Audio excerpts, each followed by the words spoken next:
Vote കൊള്ളക്കാരിൽ നിന്നും രാജ്യത്തെ വീണ്ടെടുക്കുക SDPI Vazhoor panchayat committee പദയാത്ര നടത്തി. SDPI വാഴൂർ പഞ്ചായത്ത് പ്രസിഡന്റും ജാഥ ക്യാപ്റ്റനുമായ അബ്ദുൾ റസാഖ് മറ്റത്തിലിന് പാർട്ടി പതാക കൈമാറിക്കൊണ്ട് SDPI കാഞ്ഞിരപ്പള്ളി മണ്ഡലം സെക്രട്ടറി റഫീഖ് വാഴൂർ ഉദ്ഘാടനം ചെയ്തു. മണ്ഡലം പ്രസിഡന്റ് VS അഷ്റഫ് ജാഥ ക്യാപ്റ്റന് ഷാൾ അണിയിച്ചു സ്വീകരിച്ചു. വാഴൂർ പഞ്ചായത്തിലെ പാറേൽ കോളനിയിൽ നിന്നും ആരംഭിച്ച പദയാത്ര പനന്താനം, തവളപ്പാറ, വെള്ളറപ്പള്ളി, മിച്ചഭൂമി, മാരാംകുന്ന്, ചാമമ്പതാൽ, സെൻട്രൽ ജംഗ്ഷൻ വഴി SBT ജംഗ്ഷനിൽ എത്തിച്ചേരുകയും ചെയ്തു. വിവിധ ഭാഗങ്ങളിൽ ഫാസിസ്റ്റ് BJP നടത്തിയ വോട്ട് കൊള്ളയ്ക്കെതിരെ അഷ്റഫ് ആലപ്ര, അൻസൽ പായിപ്പാട് തുടങ്ങിയവർ സംസാരിച്ചു.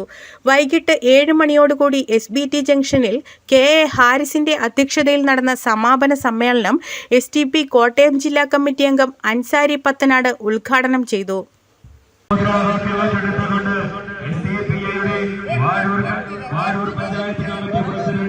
അബ്ദുൾ റസാഖ് മട്ടത്തിൽ നയിക്കുന്ന പദയാത്ര ഇതാ കടന്നു വരികയാണ്.